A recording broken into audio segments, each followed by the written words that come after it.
देखो आज गणतंत्र दिवस है। गणतंत्र दिवस का मतलब क्या होता है? जिस दिन हम लोग का संविधान बनकर पूरा हुआ था, ठीक है। तो जितना इम्पोर्टेंट हम लोग का स्वतंत्रता दिवस होता है उससे कई ज्यादा गुना इम्पोर्टेंट गणतंत्र दिवस है। रीजन क्या है कि स्वतंत्र तो बंदर भालू भी है ना, मतलब जानवर भी है, लेकिन एक नियम के अनुसार चलना और एक सही डायरेक्शन में चलना, ये गणतंत्रता हमको बताता है। गणतंत्रता का मतलब क्या होता है? संविधान के अनुसार हमारा देश है, ठीक है। विश्व का सबसे बड़ा संविधान किस देश का है? भारत का है, ठीक है। ये चीज हम लोग को पता है, बट देखो लोग इसको फॉलो करेगा तब ना। अभी के टाइम पे देखना बहुत सारा ऐसा नियम कानून है जिसको लोग फॉलो नहीं करते हैं, ठीक है। और देशभक्ति का जहाँ तक बात होगा, ये 15 अगस्त, 26 जनवरी और इंडिया पाकिस्तान के मैच के दिन ही दिखता है। इसके अलावा कभी मतलब देशभक्ति नहीं दिखता है। बट देखो हम लोग के अंदर होना चाहिए, ठीक है। जैसे हम लोग के संविधान में मौलिक कर्तव्य और मौलिक अधिकार दोनों दिया गया है। मौलिक कर्तव्य तो पता है, मौलिक कर्तव्य कितना होता है? 11 होता है। और मौलिक अधिकार 6, 7 था तो संपत्ति का अधिकार को हटा दिया गया। तो उसमें देखो मौलिक कर्तव्य ऐसा है जो तुम नहीं भी करेगा तो भी तुमको सजा नहीं मिलेगा, लेकिन मौलिक अधिकार को नेसेसरी है कि मानना ही है, ये संविधान में दे दिया गया है। जैसे राष्ट्रीय गान का सम्मान करना, ठीक है, ये मौलिक कर्तव्य में आ गया। अब तुम नहीं भी सम्मान करेगा ना तो कोई तुमको सजा नहीं मिलेगा, ठीक है। जैसे होता है ना नेशनल एंथम होता है तो हम लोग क्या होते हैं, स्टैंड अप हो जाते हैं, बोलते हैं, रिस्पेक्ट देते हैं, सर ऊंचा कर लेते हैं, झंडा को देखते हैं, इस तरह से। और इसके पीछे का कहानी पता है संविधान कैसे बना? देखो हम लोग को तो पता कितना टाइम लगा था संविधान बनने में? 2 साल 11 महीना 18 दिन, ठीक है। और इसके अध्यक्ष कौन थे ये बताओ? नहीं, भीमराव अम्बेडकर नहीं थे, डॉक्टर राजेंद्र प्रसाद थे। लेकिन बोला जाएगा प्रारूप समिति के अध्यक्ष कौन थे तब? भीमराव अम्बेडकर। इसमें से भी देखो 298 लगभग मेंबर थे जब संविधान लिखा जा रहा था। लेकिन जैसे ही देश हम लोग का आजाद हो जाता है 1947 के बाद, 1946 में तो चालू होता है बनना, 1947 में जैसे ही देश आजाद होता है 100 से अधिक लोग लगभग चले जाते हैं कहाँ? पाकिस्तान। तो जो बाकी बच जाते हैं 198 कुछ लोग, यानी लगभग 200 लोग, वो लोग मिलकर संविधान को पूरा करते हैं, ठीक। तो देखो ये जो दिन है ना बहुत ज्यादा इम्पोर्टेंट है हम लोग के लिए। और आज चाहते तो क्लास भी करवा सकते थे, हो सकता है बहुत बच्चों को बोरिंग लगेगा आज का क्लास, ठीक है। लेकिन एक दिन होना चाहिए जिस दिन हम लोग अपना सारा प्रॉब्लम को छोड़कर कंट्री के बारे में सोचे, देश के बारे में सोचे। हो सकता है कि तुमको इतना ज्यादा फंक्शन टाइप का नहीं लगे, ठीक है, फंक्शन वगैरह हो रहा है, बाजा बज रहा है या फिर कुछ हो रहा है, लेकिन हाँ बाजा यानी करने का मतलब है ना साउंड है ना पार्टी जैसा माहौल है ना, मतलब वो बहुत सारा चीज करवा रहे हैं। लेकिन देखो कहीं ना कहीं हम लोग इंडिया में रहते हैं, ठीक है। और इंडिया का सबसे अच्छा बात क्या है कि यहाँ पे तुमको हर रिलीजन का लोग मिलेगा। ऐसा नहीं कि एक ही रिलीजन को मानने वाला लोग है, सिर्फ हिंदू है मुस्लिम है, ऐसा नहीं। बहुत सारा रिलीजन है, बहुत सारा कास्ट है, और यही भारत को सुंदरता को बांधता है, ठीक है। एक अंग्रेज था, एक इंस्टाग्राम पे रील्स देखे थे, उसमें बोला था कि देखो भारत जो है ना बहुत सुंदर देश है, मतलब ऐसे ही कोई सीरियल बनाया गया है सर उस पे, ठीक है, जब इंडिया आजाद नहीं हुआ था उस समय का।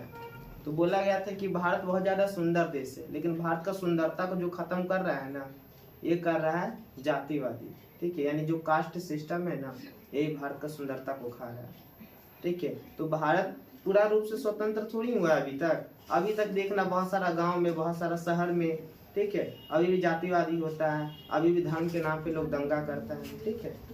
तो कहीं ना कहीं राष्ट्रवाद क्या करता है, हम लोग जितना भी सामाजिक लोग हैं सब में एकता बनाने का काम करता है, ठीक है। और लोग इसको सेलिब्रेट नहीं करेगा ना, अगर गणतंत्र दिवस को नहीं करेगा, स्वतंत्र दिवस को नहीं करेगा, तो कहीं ना कहीं भारत खुद अपने आप को तोड़ने का काम करेगा। जैसे देखना शादी फंक्शन होता है तो पूरा परिवार क्या होता है, एक हो जाता है कि नहीं। और यही फंक्शन नहीं होगा ना तो सब अपना अपना काम में मतलब लगा हुआ है, लेकिन एक दिन सारा काम छोड़कर लोग जुटता है, ठीक है, और एकता को बरकरार करता है। बहुत सारा लोग देखना बोलेगा कि मतलब कुछ लोग योगदान दिया, कुछ लोग योगदान नहीं दिया, इस तरह से बोलता है। कुछ लोग महात्मा गांधी का विरोधी होगा, कुछ लोग भगत सिंह का सपोर्ट करेगा या उनका विरोधी होगा, ठीक है।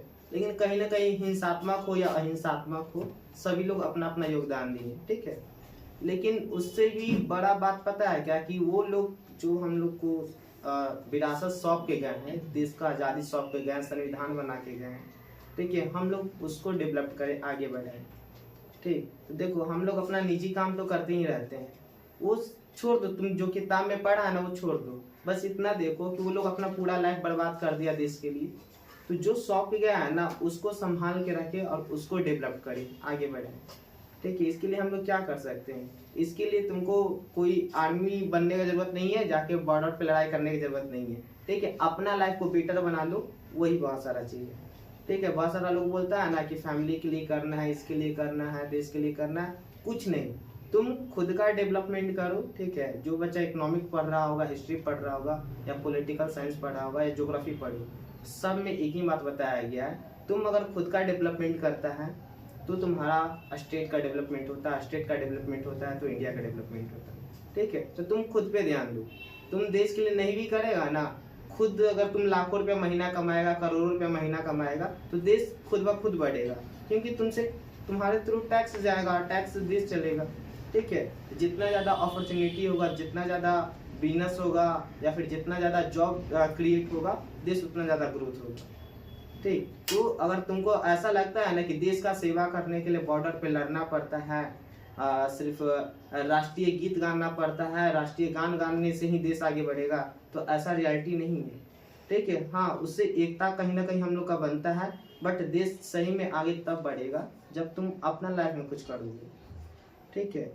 तो इसके लिए ध्यान दो कि मतलब कहीं ना कहीं तुम अपना लाइफ को बेटर बना रहे हो तो देश को बेटर बना रहे हो, ठीक है। और खुद की लाइफ को बर्बाद कर रहे हो ना तो देश को भी तुम बर्बाद कर रहे हो। आतंकवादी का मतलब इसको ये होता है कि जो बंदूक से किसी को जान मार दिया, किसी को गुलाम बना लिया, वही लोग है आतंकवादी। वो भी है जो खुद का लाइफ को बर्बाद कर रहा है, क्योंकि आप सिर्फ ऐसा थोड़ी है कि आप सिर्फ एक इंसान हैं, आप देश के नागरिक भी हैं, ठीक है। आप कुछ गलती करते हैं ना तो देश का गलती होता है। यही अगर छोटा लेवल पे हैं या छोटा पोस्ट पे हैं तो कोई फर्क नहीं पड़ता है। यही एक आदमी जो प्रधानमंत्री के पोस्ट पे वो गलती कर देता, ठीक है। तो कहीं ना कहीं हम सभी को अपना जिम्मेदारी को समझना पड़ेगा। और इसलिए नहीं बोल रहे हैं कि यहाँ पे हम बताएं बस बच्चा को बुलाएं, कुछ बच्चा आया नहीं है, कोई दिक्कत नहीं है, ठीक। लेकिन आप जो लोग भी आया है कहीं ना कहीं, हाँ, हम सबको रिस्पेक्ट करते हैं, जो लोग नहीं भी आया उनको भी, जो लोग आया उनको भी, ठीक। तो आज अपने मन से देश के लिए, ठीक है, या फिर ऐसा नहीं किसी पे प्रेशर है कि बोलना ही है, हाँ, कुछ तुमको लगता है कि इससे हम लोग का कंट्री आगे बढ़ सकता है, ठीक है, या फिर तुमको लगता है एजुकेशन में कुछ चेंजिंग आना चाहिए, या फिर तुमको लगता है कि हम लोग अपना लाइफ को इस तरह से बेटर बना सकते हैं, ठीक। तो ये सारा चीज़ यहाँ पे आके तुम लोग बोल सकता है। और प्लस में देखो, कहीं अगर तुम नहीं बोलेगा ना, 4 लोग 5 लोग के सामने अगर नहीं बोल पाएगा ना, तो लाइफ में कभी भी 1000 लोग का तुम कभी भी नेतृत्व नहीं कर पाएगा, ठीक है। लीडरशिप का क्वालिटी कभी बिल्ड नहीं मिलेगी। तो कोशिश क्या करना है कि यहाँ पे 2 शब्द 4 शब्द बताएं, ठीक है। अब बोलने का तरीका सीखें, आए समझ में। ऐसे तो पता होगा जब हम बताए थे जम्मू कश्मीर का समस्या क्या था, है ना। जब हम लोग का देश आज़ाद हुआ 14-15 अगस्त की मध्य रात्रि को, ये चीज बताया है ना। चलो ये बता के हम बात को खत्म करते हैं, ज्यादा लंबा भाषण नहीं देंगे, बोर हो जाएगा, ठीक है। मतलब देखो इधर देखो, मतलब कहने का मतलब है क्या कि 14-15 अगस्त की मध्य रात्रि को जब हमारा देश आजाद हुआ तो पाकिस्तान तो अलग हो गया, ठीक है, पाकिस्तान बन गया पाकिस्तान, ठीक है, भारत बच गया। तो भारत में जितना भी राज्य था, क्योंकि उस समय 2 ही राज्य हुआ करता था, एक ब्रिटिश राज, एक रियासती राज। रियासती राज किसको कहते हैं, जहाँ पे राजा लोग शासन करता था। लगभग 562 रियासत हुआ करता था, कहीं कहीं बुक में 565 भी रहता लिखा हुआ। तो 562 से 65 के बीच में रियासत यानी राज्य हुआ करता था, जहाँ पे राजा शासन करता था।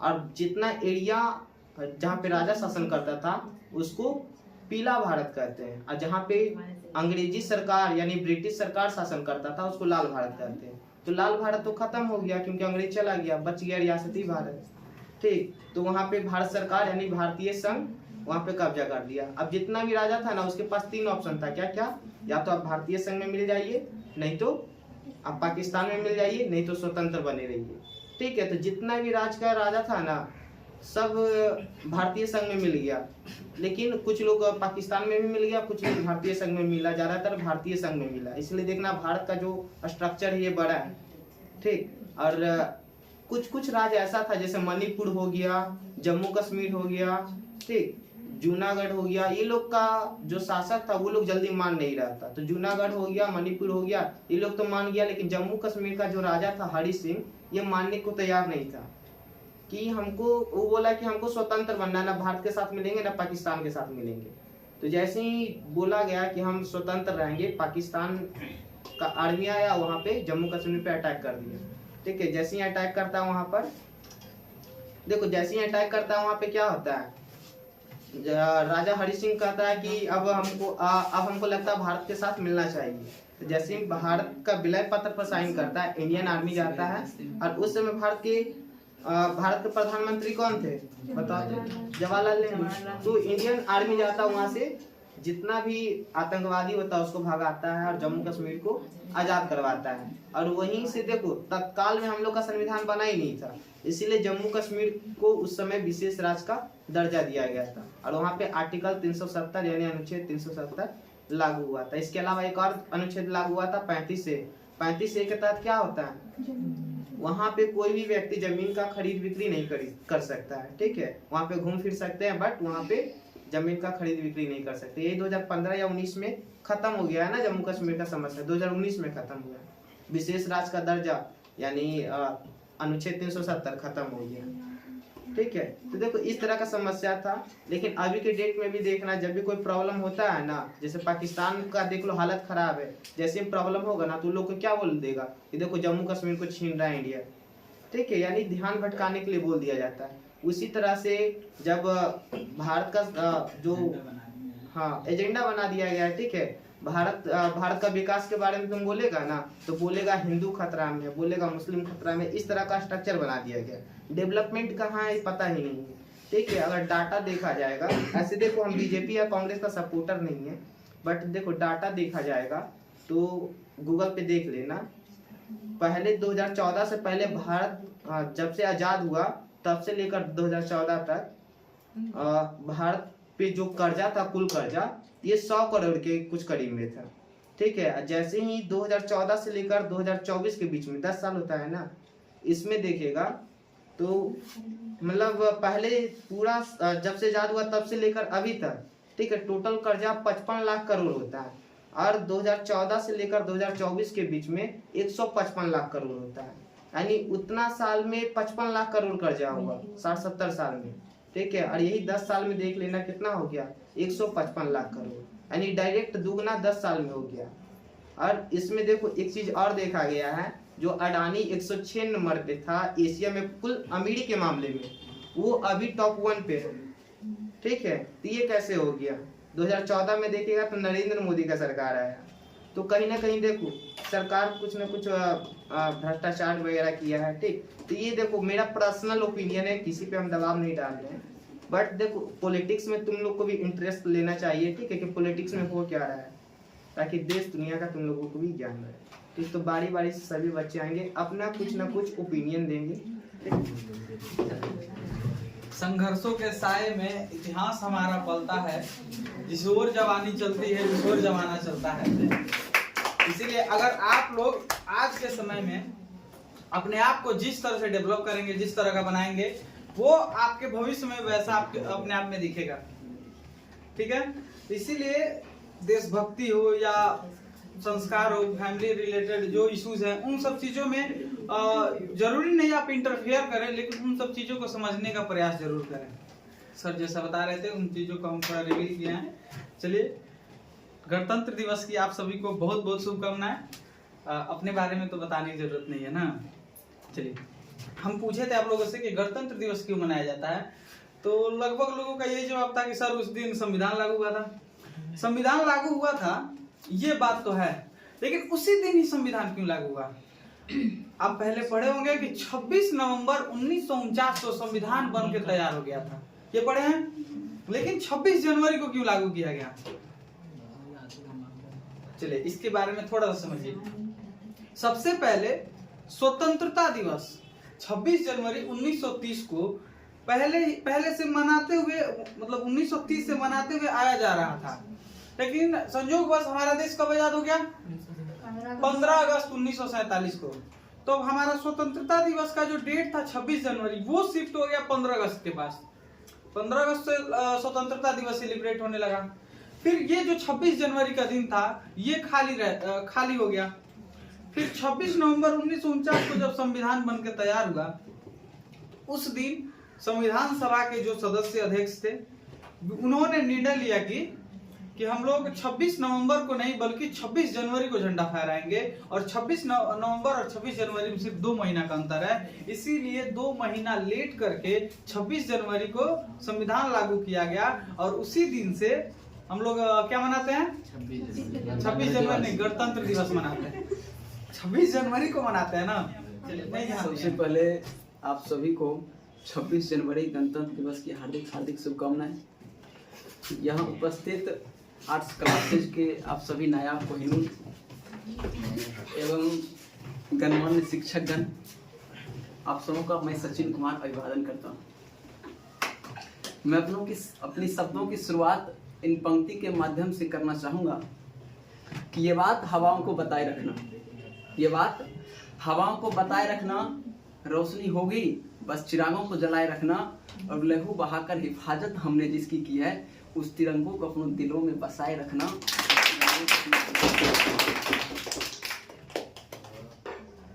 ये आज़ादी हम लोग को भीख में नहीं मिली है।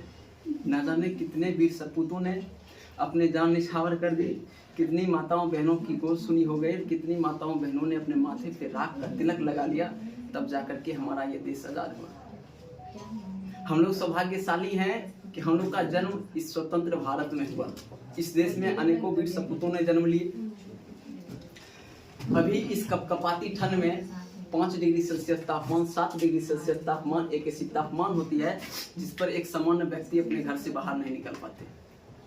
0 डिग्री सेल्सियस तापमान पर पानी जम जाती है। 18 डिग्री सेल्सियस तापमान, -18 डिग्री सेल्सियस। ग्लेशियर की तापमान कितनी हो जाती है? 18 डिग्री, -18, -22, -20 ऐसी जाती है। शब्दों पर जरा ध्यान दीजिएगा।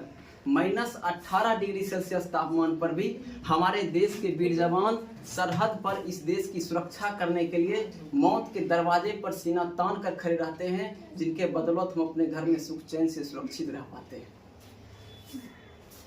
जिस समय हमारा ये देश ब्रिटिश सरकार की चंगुल में फंसा हुआ था, अनेकों युद्ध, अनेकों आंदोलन के बाद ये देश आज़ाद हुआ।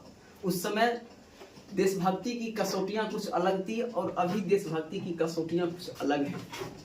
उस समय जब घर की हालात ये हो जाया करती थी कि प्यार भी भरपूर गया, मांग का सिंदूर गया, नन्हे नौनिहालियों की नौटियाँ चली गई, छोटी छोटी बेटियों की चोटियाँ चली गई, बाप की कमाई गई, भाई की पढ़ाई गई, ऐसा एक विस्फोट हुआ पता भी न चला और जिस्म की तो पूरी बोटियाँ ही चली गई। इस प्रकार के हालात पैदा हो जाने के बाद में एक माँ अपने बेटे को सरहद पर दुश्मन की धज्जियां उड़ाने के लिए भेज दिया करती थी और उसे खत लिखा करती थी कि अम्मा ने खत लिखा है बड़े ही चाव से, अम्मा ने खत लिखा है बड़े ही चाव से, पुत्र मेरे ना घबरा जाना, 1 इंच ना पीछे हटना, चाहे इंच इंच कट जाना, चाहे इंच इंच कट जाना। आज का ये दिन उन तमाम स्वतंत्रता सेनानियों को याद करने का दिन है। आज का ये दिन उन तमाम क्रांतिकारियों को याद करने का दिन है, उन तमाम व्यक्तियों का, उन तमाम महानुभावों को याद करने का दिन है जिनके बदौलत हमें ये आज़ादी मिली, जिन्होंने इस संविधान को बनाया, जिसके राह पर हम लोग चल रहे हैं। आज हम सभी एक कृतज्ञ राष्ट्र उन्हें नमन करते हैं, उन्हें श्रद्धांजलि देते हैं। अभी हम लोग 76वां गणतंत्र दिवस मना रहे हैं ना सर, 76वां गणतंत्र दिवस मना रहे हैं, बड़ी खुशी की बात है ना। अब आप लोगों को बुलाया जाएगा गणतंत्र दिवस पर बोलने के लिए। 26 जनवरी से पहले 25 जनवरी आता है, उसके बाद 27 जनवरी आता है, झिलमी खाते हैं, ये सभी नहीं। अभी सब ये जो है देशभक्ति की परिभाषाएं कुछ अलग हो गई हैं। मैं नहीं मानता व्हाट्सएप और फेसबुक की डीपी को 3 रंग में रंग लेना देशभक्ति है। मैं नहीं मानता कि साल भर में 2 बार हाथ में तिरंगा ले लेना देशभक्ति है। 52 सेकेंड खड़ा होकर के राष्ट्रगान को गा लेना देशभक्ति है। मेरा मानना है कि यदि कोई व्यक्ति अपना काम पूरी ईमानदारी, पूरी मेहनत, पूरी लगन, पूरी शिद्दत से करे कि वही उसकी देशभक्ति है, वही उसकी सच्ची राष्ट्र प्रेम है। मैं ज़्यादा वक्त नहीं लेना चाहूँगा। आप लोग ही अपने व्यक्तित्व को रखेंगे, वक्त की दिल लगी है। वक्त की इस नज़ाकत को देखते हुए मैं अपने शब्दों को यहीं विराम देना चाहूँगा। आप लोगों ने हमें सुने, इसके लिए बहुत बहुत शुक्रिया, धन्यवाद। आप लोगों में अगर कोई कुछ बोलना चाहता है, गीत गाना चाहता है, डांस करना चाहता है, मतलब जैसे आप अपने आप को प्रस्तुत कर सकते हैं, अगर कोई सक्षम है तो आइए गीत गाइए साहब। दोनों एक साथ।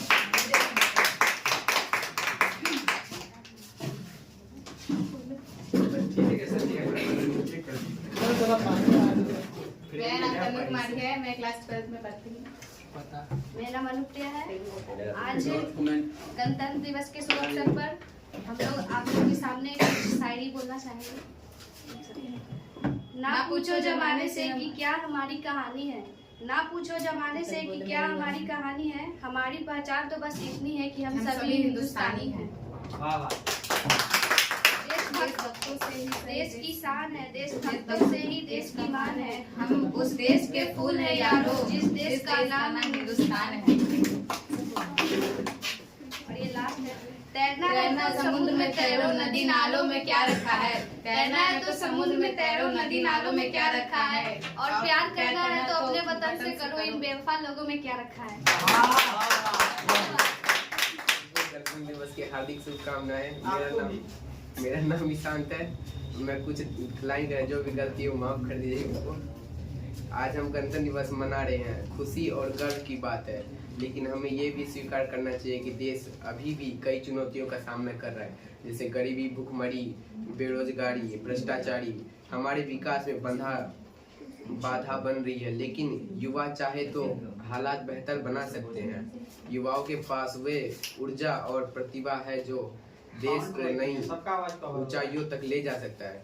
बस जरूरत है उस टैलेंट और एनर्जी को सही दिशा में ले जाने की। बहुत बढ़िया। और कुछ सुनाना चाहते हैं? Hello everyone, my name is Sagar Kumar. India celebrates Republic Day every year on 26 January, marking the adopting of the Indian Constitution, replacing the Government of Indian Act in 1935. This day holds this special significance and emergence as the fully sovereign democratic republic from the British dominance. India Republic Day symbolizes the appearance, value and ultimate sacrifice of Indian freedom fighters, and it holds historical and symbolic value. On this day, India broke all the shackles of the salary and emerged the world's largest democracy in the India. आखिरी में मैं एक शायरी अर्ज करना चाहूँगा। अर्ज किया है। ना सरकार मेरी है, ना रौब मेरा है, ना बड़ा सा नाम मेरा है, मुझे तो एक छोटी सी बात का गौरव है, मैं हिंदुस्तान का हूँ और हिंदुस्तान मेरा है।